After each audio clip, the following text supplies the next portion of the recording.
Ready. This meeting is being recorded. Hello, everyone. Welcome to the third episode of Open Mic Discussions. Joining me today is Jiao from Brazil. Please subscribe, like, share, and comment on this channel. Hello, Jiao. How's it going, brother? Hello, I'm good. Thanks for inviting me, man. It's a pleasure to be here. Yes, absolutely. Thank you for coming. So me and Jiao have a couple of things in common. We're going to be talking about some of these things in this episode. First of all, we're both language enthusiasts, and we both happen to be elite level blue belts in Brazilian Jiu-Jitsu. Yeah. So tell me, Jiao, where are you from in Brazil? Which city? I'm from city of Sorocaba. It's a Sorocaba. city Okay. in near the São Paulo capital. Okay. It's about Now, 2 hours from São Paulo. cool. Okay, I can't remember. So, do you have any beaches by you, or how far is Oh no. No. It's about 2 hours far away from the sea, so we don't have any beaches here. Okay, that's right. That's right. Yeah, how long does it take to get, for example, to Rio? Rio de Janeiro take about 6 hours, 8 hours to get there Oh, okay. by By car. Driving by car. Okay, wow. I didn't Drive realize it by was so car. far. That's cool. That's cool. That's exciting. Well, so can you tell us a little bit about what you do, what you study? Oh, I have just finished the high school. Mhm. I graduated last year, so I'm now waiting to get my university approbation to ingress in the university. Did I speak Cool. right? Yeah, that's correct. That's So at correct. this time, I thanks. I am just waiting for my score in the national exam to get into the university. While I wait, I just working and I will have about I it will take for about 2 months, no, 2 weeks to the score being released, and I can Uh, then ingress in the university. okay. So what are you going to study at the university? I am trying to ingress at medical school or chemistry. These are the Okay. Oh man, two. those difficult subjects, right? Yeah. That's cool. So are you planning on you're gonna if you go to medical school, are you planning on becoming a doctor, or what are your plans from there? Yeah, doctor. I have a planning to someday maybe become an orthopedist. That's Mm, the right name, orthopedist, yes. orthopedist. Orthopedist, The yeah. I orthopedist. yeah, I think it's Yes, right. that's Man, right. I honestly I don't even know if I'm saying it right in English. It's the doctor. At least here in Brazil, it's the doctor that take care of bones and muscles and this kind of part of the body. Yeah. That's right. Okay. That's cool, That's man. right. Well, hey, good luck with that. I'm sure you're going to do great. As Thanks. soon as you get your scores back, you'll be ready to rock, you know. So Thanks. tell us a little bit about, okay, now you and I both study different languages, and can you tell us a bit about, like, how long have you been studying English? What has your journey been like studying English, and what other languages are you currently studying? Is my audio uh, good? You can hear me fine? Can you Perfect, hear me perfect. fine? Okay. Absolutely, yeah. So here in Brazil, English and Spanish are subjects in school. Kids start learning since fifth grade. So I have been learning English since school, and I can say it's very good, but it gave me a very solid basis to get deeper in the study and started learning the language much further. But uh, I continue to get my skills in English just by the internet or um watching movies and reading stuff and something. So I hadn't the experience to uh, use my conversational skills and talk and listen to native speakers or other English students. So my English was more focused on reading and listening, and maybe writing. Just that because I here in Brazil we don't have this opportunity to Mm. talk to each other in English in the class. We just learn how to read. Um, we learn how to talk, but it's too little. We don't have uh, the opportunity to talk with each other.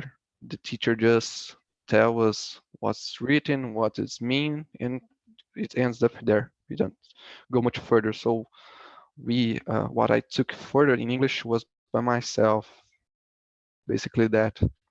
Okay, so The what? same ways Uh, as Spanish. Same with Spanish. Wait, I can't remember. So, Same as Spanish. you speak Spanish too, right? Yeah, Well, it's the same way as English. I can listen much better, read much better, but I don't speak too good.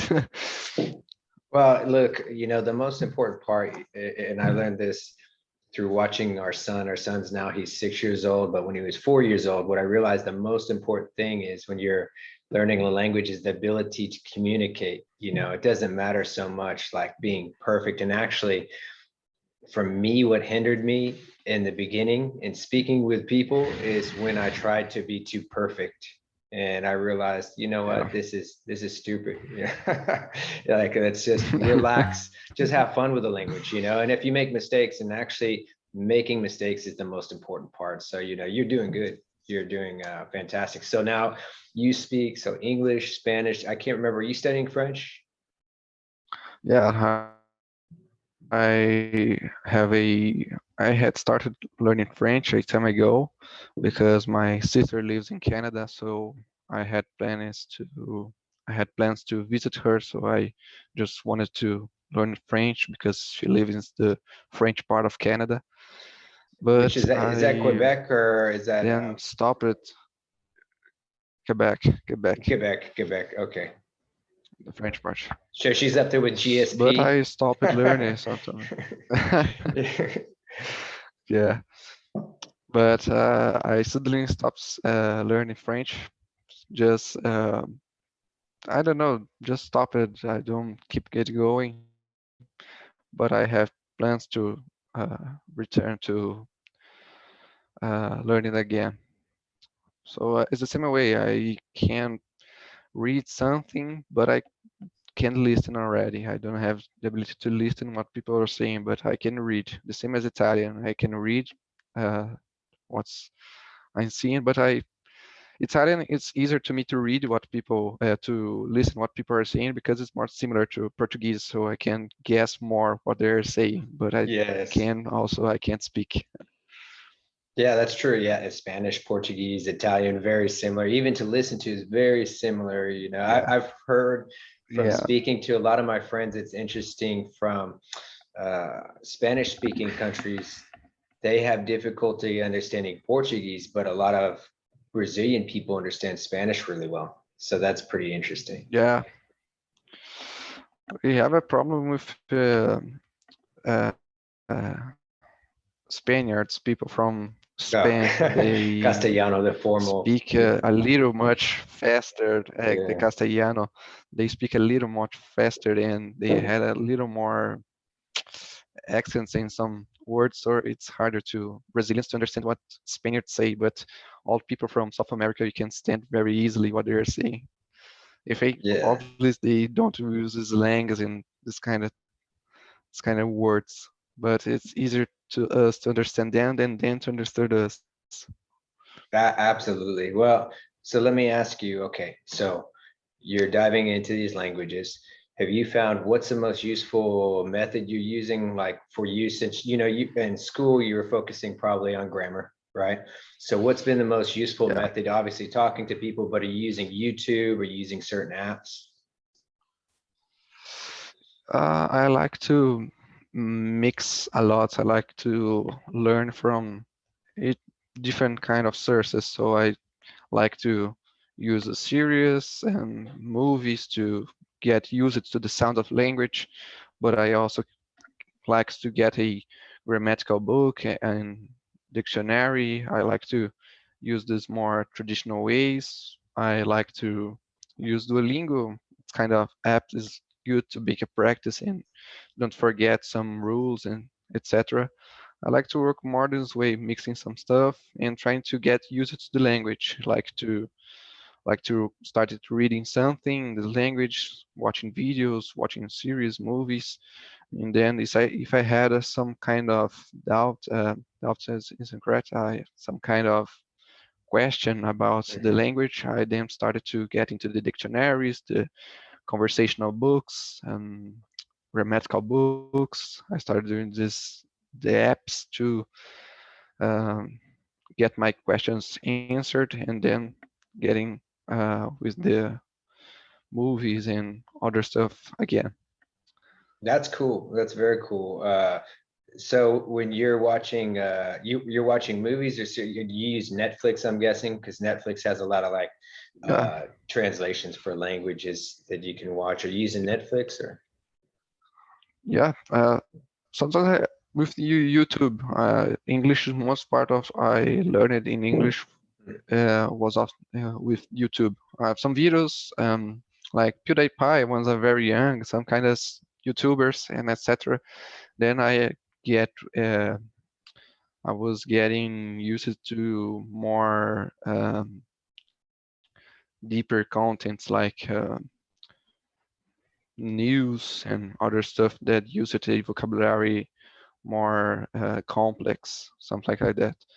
But when I started learning French, I started using Duolingo as a starting basis to get Mhm. more used with the basic words, basic greetings, and etc. Then I started using a conversational book. I have used to French to Portuguese to get used to useful phrases and getting more confident with something that I may hear when talking to a native. And then I started using the videos. I entered YouTube, watched some videos in French. It's kind of hard at the beginning because you don't have the vocabulary to understand everything you're hearing, but it's good to be used to the accent and how the language sounds to your ears, and you becoming more sensitive to the language sounds when you're speaking. And then I come back to Duolingo, then I come back to the dictionary, grammatical books, and I go back to the Netflix, start learning some series, but with the French dub and using the subtitles because it's harder to get the Mhm. words just by listening at the beginning. So you put the subtitles to read them more easily. And I just when go back this process, and for about um, 2 weeks, I get a good basis on French. I could read uh, some um pages of a book, and I could understand most of all. But I didn't practice the conversational and the writing part because I didn't take it longer. I didn't take this to this further, so it stops there. But I get it very fast because it's mixing the ways you learn the language. Um, you start getting more faster. I think as a common sense, when you learn your second language, it's way harder than learning your third and fourth and fifth language. There's more languages you are learning, and you be able to speak. The easier the last language is to get it. When you I have my native language. When I starting to learn my second language, it's much harder when I will start to learn my third language. As more Yeah, you're. languages you Mhm. learn, it's getting easier to learn. Yeah, absolutely. You're spot on. Actually, a lot of people have asked me exactly that. They're like, how do you study so many languages? Is it difficult? Or they're like, isn't it hard? And I'll tell them, no. I said the same thing you said. The very first language I started learning when I was 32 years old was Spanish, right? And it was extremely difficult. However, after many years of diving into all the different languages, I think your mind is a muscle, right? It adapts to that, just like with jujitsu or anything else. Your body's going to adapt to that pressure that you give it and get stronger, right? And so Yeah. then it becomes easier to speak those languages. And yeah, so it's interesting. So I've got a question for you. I always ask on my podcast an interesting question to kind of open up the conversation as well. So, talking the realm of MMA and Jiu-Jitsu. So, imagine this, that you get to train for 1 year with any famous MMA fighter. Who would you choose and why would you choose that person? Ooh, uh, from MMA, just MMA. MMA. It could be from UFC, Bellator, from Pride, even going back to the Pride days. Uh, that's a tough question. I think I would be training with. Isn't that question that I already have in my mind? I just don't think about it. But I think Charles the Bronx is a good option. He has some kind of jiu-jitsu that it's really different. I like the way he's uh, always get the submission. Ah, However the fight is going, he's always get submission. I would like to see his views with how he thinks jiu-jitsu. I have seen some videos of him teaching some techniques of jiu-jitsu, and the way he sees the submission much further is really incredible. So I think I would like to take some trains with Charles de Bronx. you said Charles de Bronx? Charles do Bronx. Charles de Bronx. Charles de He's Oliveira. he's with UFC? UFC. He's the newest star of Brazil. Oh, really? Really? I have to check him out. I actually recently have, being busy, I haven't kept up with a lot of the new Yeah, fighters and stuff. You'll have to send them to me and check them out. That's pretty interesting. So you think like, yeah, okay, his yeah. jujitsu, how would you compare his jujitsu though? Is it like Damian Maya or who would you compare it to? Because Would you Damian Maya is kind of compare? like the elite level for UFC of jujitsu, like Yeah, he's an much actual more. jujitsu. He's a very he's on trend topics here in Brazil because he has the chance to fight with McGregor. He always talking about this. It's very funny. And I think his jiu-jitsu is more like getting the back of the opponent. Most time he always can find a way to get the back, and he always have the finish in the back. And it's really impressive. I believe that he had a record in UFC of most submissions by Oh wow. finishing the submissions. He has the most record recently. I don't think anyone I can compare his jiu-jitsu, but here he is a back guy. He always takes the back and with the Rear naked choke, right? Yeah. mata-leão, yeah, Mata-leão. back choke, Yes. mata-leão. People in Brazil are getting crazy with this guy because he is a very pure jiu-jitsu. He has the Really? Okay. striking, but he uh, almost pure jiu-jitsu. So people in Brazil goes crazy with him. I'll have to check. So do you know where's he at originally from Brazil? Do you know what part or where he trained at? uh, I believe he's from Guarulhos, cidade of Guarulhos. Guarulhos. Ah, okay. There's a city near São Paulo. I believe Mm. it's from Guarulhos. I believe he started in UFC at 2011, from Hmm. that, I believe. Oh, from 2011 on. Oh, 2011. that's cool. I'll have to check them out. You'll have to send them to me after this. I will send it. Yeah, so okay, we were talking about some jujitsu before this, right? So I asked you a question. We were talking about guard pulling, right? For me, Guard pulling. I'm not a guard puller. I never will. I'll never pull guard. You're either taking me down or I take you down. What's your philosophy on that? Yeah. When I started training Jiu-Jitsu, I was much more a guarder. Is that right? Is that you call it a guardeiro? Guardiro? Yeah. Like a Guardeiro. guard, playing guard, you mean? Like actually Yeah, playing guard guardeiro, or guarder. guarder? Okay. Mhm. A guy that most time just plays guard, only that. I was I got more you. like that guy. I always like to be under and playing guard. I see, So yeah. because I am more complete, I'm more tall and I have long legs and etc. So it's, for me was easier to play guard. And then when I started training, I always pulled guard. I liked to pull guard and just chamar na guarda, always that, and Close that that was my guard. game. My game. Yeah. Yeah, that was my game. But when I started getting some heavier Mm. opponents, it started getting harder to me to pull guard because they always Smash started you. Yes. smashing me, and I Mhm. getting some pressure.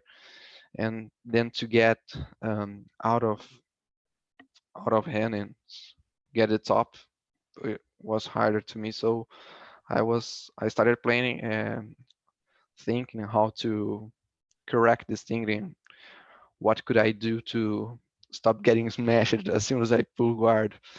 And the best way is obviously do a good throw and starting at top if you have the opportunity. So I starting to replaying my game and trying to get on top most of the time. Stop pulling guard and playing guard most of the time and starting doing the side control or the mount and at least not being under.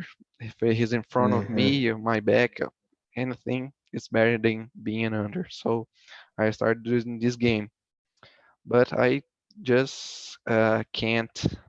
I couldn't get the throws. So I most of the time I was doing sacrifice throw or just sitting and maintaining the distance so I don't get Mhm. under. But the game was don't get much further with this. I sometimes I get the sacrifice throw, but I still get under. Sometimes I just sit it and maintain a distance, but I soon as get under again. So I started learning more about the throws and to getting easier um, from under, so from habilidade, From né? from close guard, right? Yeah, yeah. Oh, under mount or under the side Oh, under. control, Okay, being yes, I under. control. Mm. I I started learning to escape this and getting the sweep or anything else so I Mm. could get on top. And then I just started seeing some competitions and everything else. And I was just repairing how much the people criticize about pulling guard.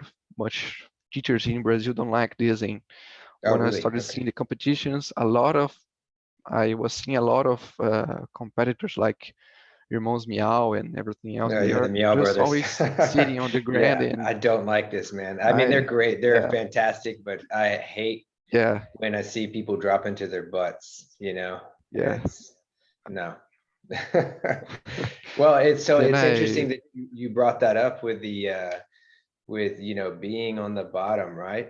And playing closed guard position versus being on top. So I have been doing jujitsu for a little while, probably about the same time as you, right? About 5, 6 years, but off and on I've had injuries. But when I'm 40 now, but when I was 32, I had a serious judo injury. First of all, contusion to my spine. I got thrown headfirst into the mat, so that sucked. And then with jujitsu, I started out kind of the same. where, okay, I was going to play on the bottom because that's what you learn. Like it's important for self-defense, right? Too, learning how to defend yourself from the bottom from like a bigger attacker.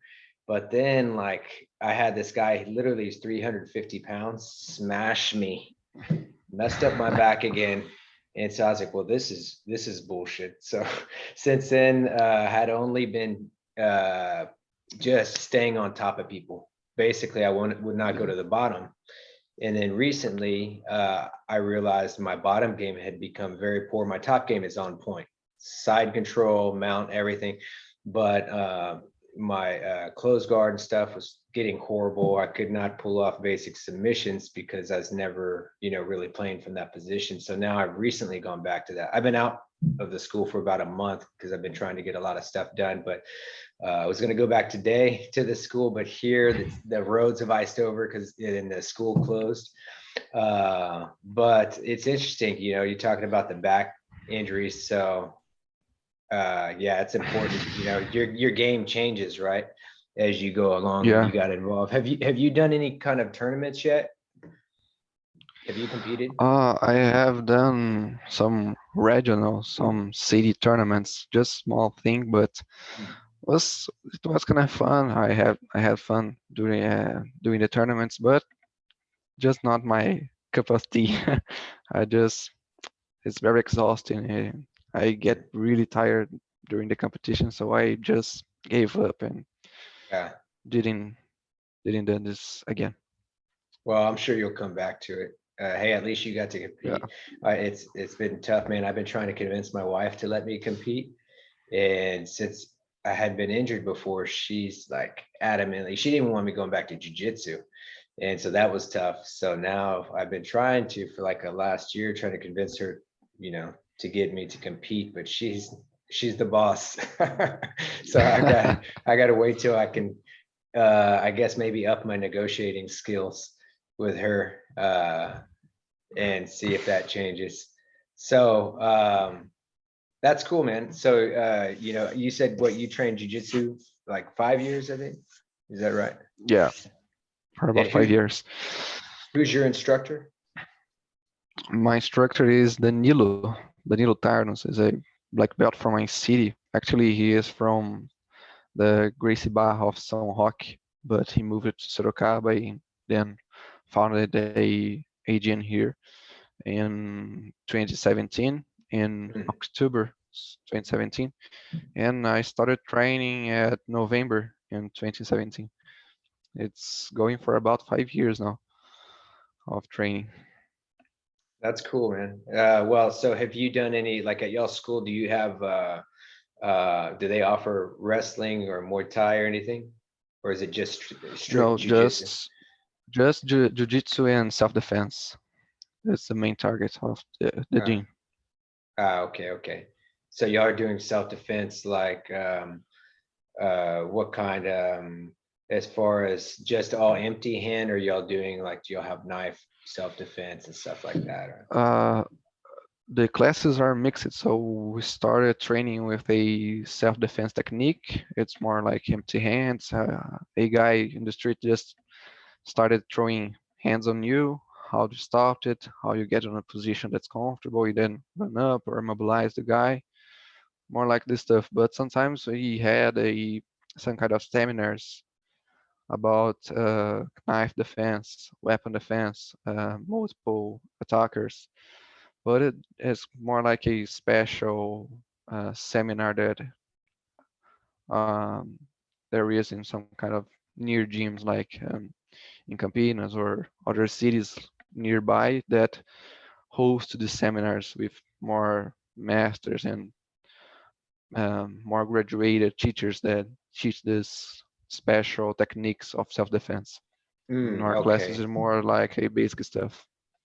That's cool. Well, so in Brazil, do you know, like, so it's kind of there's some big topics here in the US. I don't know if it's the same in Brazil. It'd be interesting to get your perspective. So some of the arguments, that we see, like a lot of dispute over gi, no gi, which I think they both complement each other. I think you should do both. And then you have where there's schools that just primarily focus on sport jujitsu for tournaments. And so there's a lot of controversy over that. And then there's schools that do, a mixture of self-defense and sport. Do y'all have that in Brazil, or is it the same thing kind of going on, or do most of the schools teach self-defense as well? Most of the schools teach self-defense, the most traditional schools. Here in Brazil, Jiu-Jitsu being in self-defense art is traditional. It is the way it is. Jiu-Jitsu is for self-defense. But most modern and recent schools that open in these recent days may are just getting away of this and just focusing on jiu-jitsu for competition, just competitional Mm. jiu-jitsu, just sports jiu-jitsu. So when you uh, find a jiu-jitsu school here in Brazil that it's more traditional, it's older than the others, it's probably Mm. gonna have self-defense with knife and etc. And some guys don't like this sport jiu-jitsu, competitional jiu-jitsu, just don't take it. And the most recent ones, it's the opposite. Don't take this self-defense, don't learn that. It's only the competitional jiu-jitsu. So That's it's kind of interesting. mix. Mhm. Yeah, it's the same. It sounds like maybe in Brazil it's a little bit more sticking to the traditional as far as teaching self-defense. And U.S. I think has primarily gone sport, but like at my school, it's cool. It's really cool. I really like. First of all, we have a huge school at Ohana, amazing energy, lots of people, but they have Brazilian Jiu-Jitsu. They've got wrestling, which I've taken advantage of. I want to take more classes because I think when you combine wrestling with jiu-jitsu, you just become incredible. It's an important aspect. Then we have Muay Thai there, and then they have like combat jiu-jitsu, kind of like, I haven't done it yet. I've been wanting to, but everybody tells me it's really, really good. It teaches you, for fighting, but also for MMA, getting used to punching and taking down with jiu-jitsu as well. So that's, pretty impressive, like a mixture. Um, so by the way, I asked you before about the bass guitar in the back, right? How long have you Yeah. been playing bass? I've been playing bass for about 3 years. It's going for about 3 years. 2 years, completely 2 years, but 2 years and a half for about this. But I ain't any good. I am terrible at playing bass. I am terrible. Are you using YouTube for that too? Because there's like tons of tutorials for guitar and bass. I actually had bass classes with a teacher, a music teacher. I had music theory classes and everything with a teacher, but it lasted for about 1 year and a half, and then I quit because of not so much free time. So I just had to quit because of time. But it was cool. I was terrible at music theory, but it was cool. Yeah, it's just like languages. You're gonna be terrible at first. You just put in the work, Yeah, man. Make the mistakes, you're gonna get better, yeah. so that's cool. So I don't know if I asked you, have you ever been to the US before, or have you traveled to Europe or anything as well, Never. or I never? have never. I have never traveled outside of São Paulo state. I have never been out of my state. Just here. Ah, okay. That's cool. I So am not a. are I'm you not a planning on travel coming to guy. the, you don't want to travel, or? I like to travel, but I don't have a much opportunity to travel. I just stay at home. I am a home guy. I just like to stay home. Well, that's cool. It's hey, man, it works for you right now with all the craziness going on. Like we're, kind of stuck for now. But if so, you think you might still go to Canada in the future to meet up with your sister, or are you still planning on doing that? Yeah, Or we have plans to go visit her in October, and then we maybe some feet on the US. We may go to yes for some to USA for some days and then go back to Canada because it's really close. So, but we are planning to visit her in October this year. That's cool. That'd be So fun. That sounds really fun. I've actually wanted to go to Canada as well as many places. It's supposed to be very beautiful. And I've been wanting to go to Brazil too. Was trying to convince my wife before all this, the whole shebang happened. I wanted to go to Brazil really bad. I've got quite a few friends there and it looks really beautiful. So if you were to tell anybody that hasn't been to Brazil, like where are the must to go places, like where do they need to go to? What kind of food is the best? I know feijão, right, is popular. Like what kind of foods feijão. is the feijão? Yeah. Man, I think they should have they should go to entire Brazil. It's just a huge country. I just can't tell you go to this city. This is the city you have to go. There is a lot of cities people must know. Um, just in São Paulo, the only state I have been, there is a lot of good cities to visit, and they are a lot very different from each other. So it depends on what this guy would like to know. If he's more like a beach guy and likes to see the sea and goes to the beach and the sand and sun and everything, I would recommend the beach cities, the literal cities, more like Rio de Janeiro, Rio de Recife, Janeiro, yeah.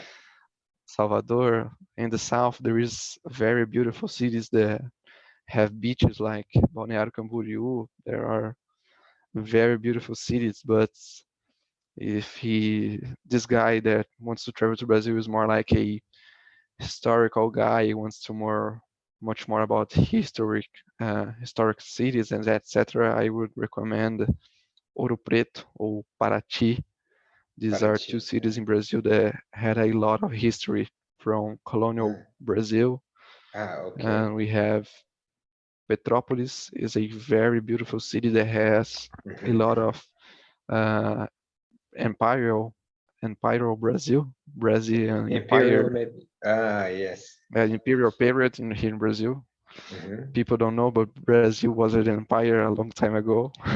Oh, really? Okay, So I didn't know what, really, so, was it like when it was an empire, was there specific indigenous people? Like what was the name of the people? no, it was a European monarchy, but Ah, Brazilian. okay, Brazilian, I see. It's like a European monarchy, but Brazilian uh, king. Uh, this emperor. It lasted for Emperor, about 70, 80 years, an emperor. When Brazil became independent from Portugal, the king of Portugal, I will have to tell the entire history, the most part of the history. During the Napoleon Wars, uh-huh. Napoleon, Yeah, Napoleon for France, right? Napoleon, Napoleon, Yes. Napoleon Wars. He started to attack in Portugal, but the king of Portugal um,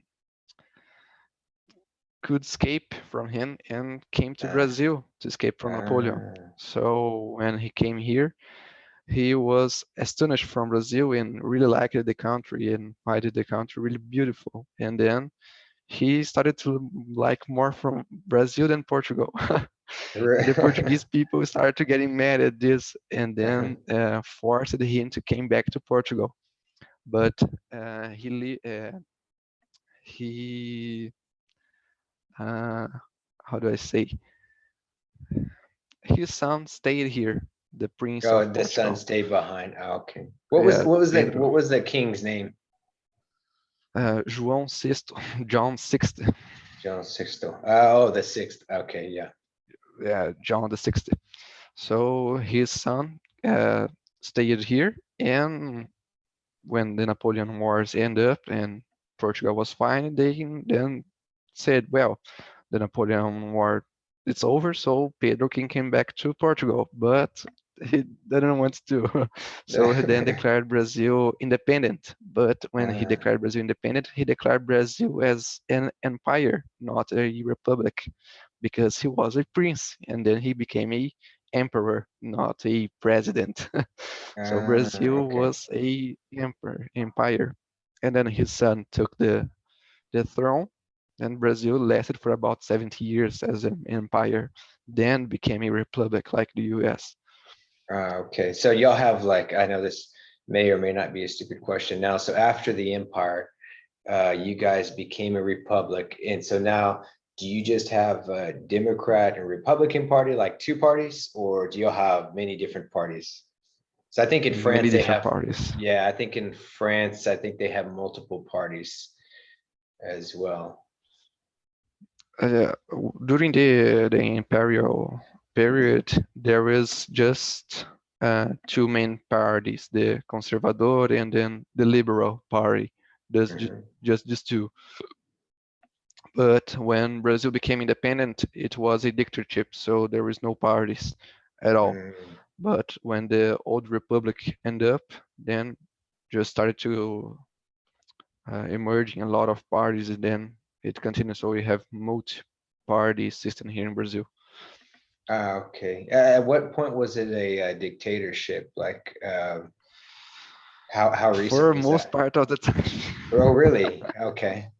Wait, do you know when that ended? Like what year? Brazil, well, Brazil started as a dictatorship as soon as the empire was falling. So the republic was proclaimed, and then the empire was over, and Brazil started to be in a republic, but was a oligarchy. It's more like a Mm, system, a dictatorship, and it went over for about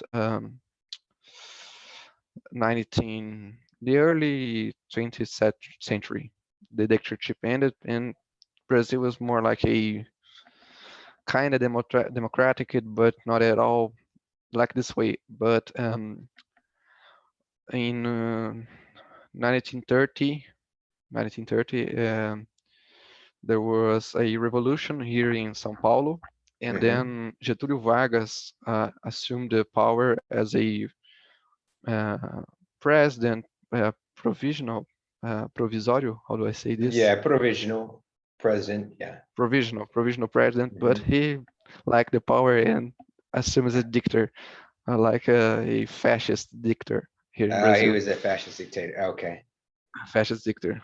He not declared himself as a fascist in here in Brazil. Is more like a discussion. Was he a fascist or no? But Uh, he has all the aspects to be a fascist. But his power lasted for about 15 years, and then Brazil was democratic again. But in 1964, Brazil had a military coup, and then it was a dictatorship again oh, for they had a about coup. 21 Oh, years. A coup, wow. military coup. And then in 1985, Brazil was democratic again. Re- And we still be in. Yeah, it's interesting hearing the history, and that's one reason it's a great like to speak to you and the other guests is because I feel like in America, I'm not going to speak for all Americans, but I felt like the education wasn't exactly on point, and so I've learned so much by speaking to people from other countries about history. We think that the U.S. was just a mess, right? But every country has such crazy revolutions and these overturns of power. So and like you mentioned the military coup, I never knew that happened in Brazil. That's pretty fascinating. You said that was in what, 1985? Is that when the military coup happened, or No, is when it ended. It oh, started that's in when it, 1964. oh 1964 wow, it started. It lasted for 21 years. 21 years? That's so, wait, so the 21, military was in power that entire time? the entire time. Hmm. All the power was for the military. We had a parliament, and the Congress was working normal, but it was just two parties, the military party and the opposition. but the military power always had much power, so they always had the final decision. Hmm. So it's more like a fachada, more like Facade, right? Yeah, that's interesting. Well, hey, Zhao, I want to thank you so much. Like, I want to have you back on the podcast in the future and talk more. Hopefully, by then, we'll be much more advanced in jujitsu and our languages as well. But I'm sure that the audience is going to appreciate everything you shared, especially like the rich history of your country as well. And I'd love to dive into that even more in another podcast. Yeah. Thank you for coming on here. I appreciate it. And to everyone that's watching this, remember to subscribe, like, share this channel, and also comment what you thought below. Comment, do you like to pull guard or not, in the comments below. Oh yeah, thank Matt for inviting me. It was really cool to be here, and of course I will be up for a second time to be here again because we have a lot of topics to discuss, and Brazil history is very long. We have about 500 years of history, so it's a Oh, so very long topic. But we'll have multiple podcasts just on Brazil. yeah, That'd be cool. just in Brazil history. Then we can Yes. go in jiu-jitsu, in base and languages. We have a lot of topics to discuss. So thank you Absolutely. very much for inviting me. You're welcome. You're welcome, Jao. Hey, have a great night, brother, and we'll talk Thanks. soon. Okay. You too, man. All right. See Take you care, man. later. Take care, Bye. brother. Bye bye. Bye bye.